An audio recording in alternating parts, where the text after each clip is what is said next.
Shalom, salam sehat bagi kita semua. Sebelum mendengarkan firman Tuhan, marilah terlebih dahulu kita berdoa.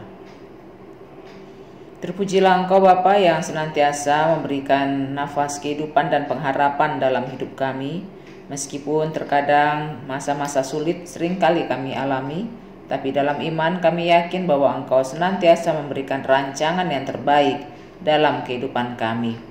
Kami saat ini juga mau disapa oleh firman-Mu agar kami semakin paham bagaimana bersikap seturut dengan kehendak-Mu. Berfirmanlah Engkau, kami telah siap mendengarkan.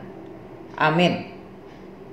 Saudara-saudariku yang dikasihi Yesus Kristus, firman Tuhan menyapa kita, tertulis dalam kitab Yeremia pasal yang ke-31 ayat 14. Demikian bunyinya.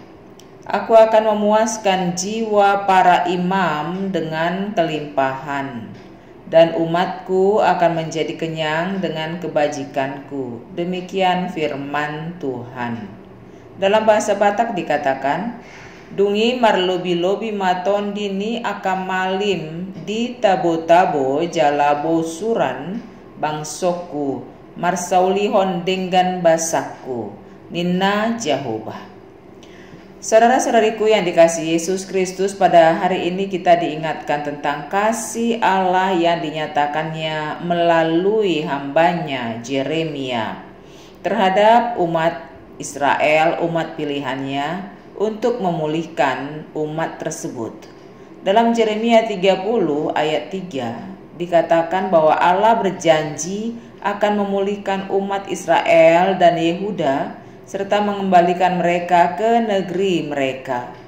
Israel dan Yehuda yang mengalami penderitaan di dalam pembuangan tidak pernah luput dari pantauan Allah. Sebab rancangan Allah bukanlah rancangan kecelakaan, melainkan rancangan damai sejahtera sebagaimana tertulis dalam Yeremia 29 ayat 11. Israel dan Yehuda selama 70 tahun tidak mampu lagi untuk melepaskan diri dari kungkungan Raja Babel. Hanya karena di dalam kasih Allah saja umat Israel dan juga bangsa Yehuda mendapatkan kemenangan, pengharapan, dan boleh kembali ke tanah air mereka. Pada nats ini Allah menyatakan perjanjian baru bagi umatnya. Perjanjian tersebut menunjukkan bagaimana Allah sangat mengasihi umatnya.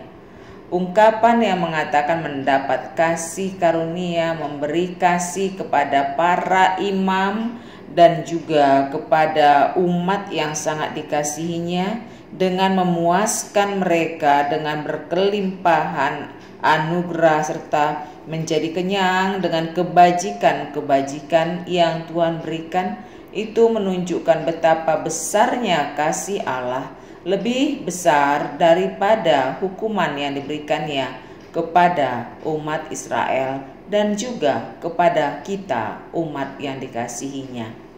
Saudaraku yang dikasihi Yesus Kristus, belajar dari pernyataan Allah yang mengasihi umatnya di dalam kitab Yeremia 31 ini, kita diantar untuk melihat perjalanan hidup kita ke depan. Mau seperti apa kita?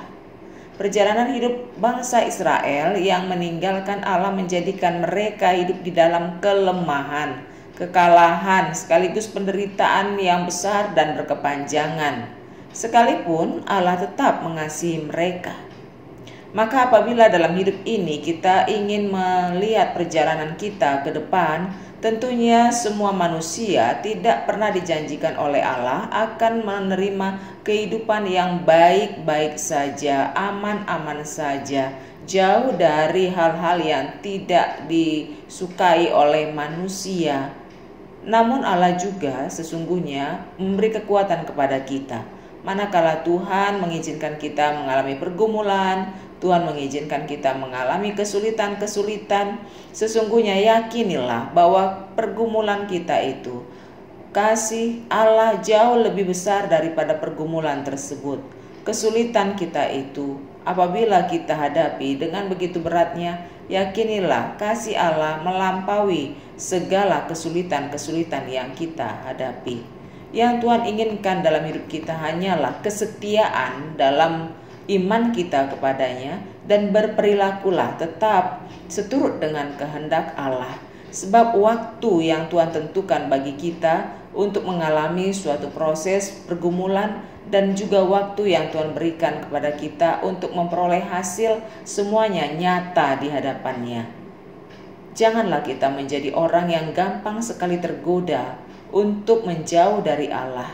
Sebab apabila kita menjauh dari Allah, itu akan menjerumuskan kita kepada suatu kehidupan yang menjadi gelap gulita, dan kita tidak akan bisa menikmati hidup yang penuh sukacita, karena kegelapan tidak akan memberikan kebahagiaan yang kekal.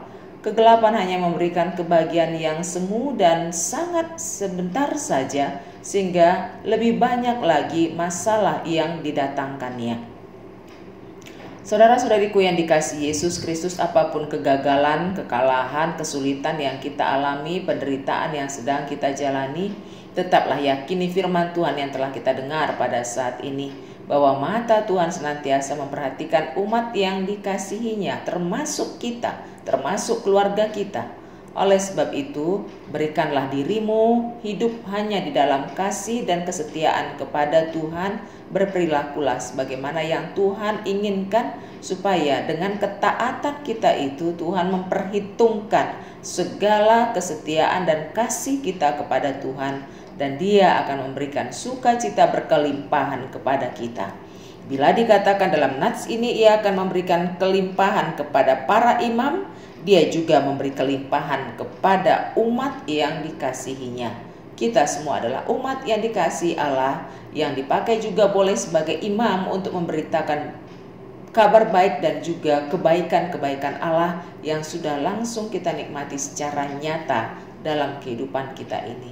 Maka bersaksilah atas kasih yang sudah diterimanya dalam kehidupan kita, dan nikmatilah, sambutlah bagaimana kasih Tuhan juga akan diberikannya dalam hidup kita pada saat ini dan hari-hari yang akan datang, bahkan lebih besar dari apa yang telah diberikan Tuhan pada kita pada hari-hari yang lampau.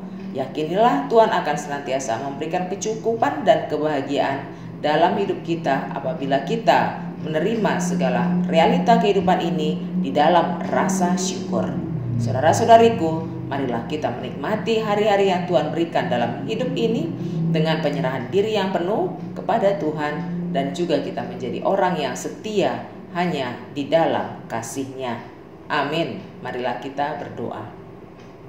Terima kasih Tuhan, karena kasih-Mu sajalah kami mampu untuk menjalani masa-masa sulit. Kami juga mampu menikmati sukacita yang Kau berikan dalam hidup kami.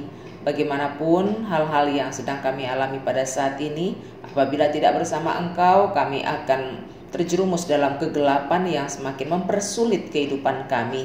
Oleh sebab itu, biarkanlah kami tetap setia kepadamu, topang kami senantiasa, supaya kami boleh menjadi hamba-Mu yang taat, dan kami boleh menerima sukacita, sebab rancangan-Mu pasti adalah rancangan damai sejahtera. Kiranya Engkau memberi kekuatan kepada kami untuk mengerti atas firman-Mu, terlebih melakukannya. Dalam Yesus kami berdoa.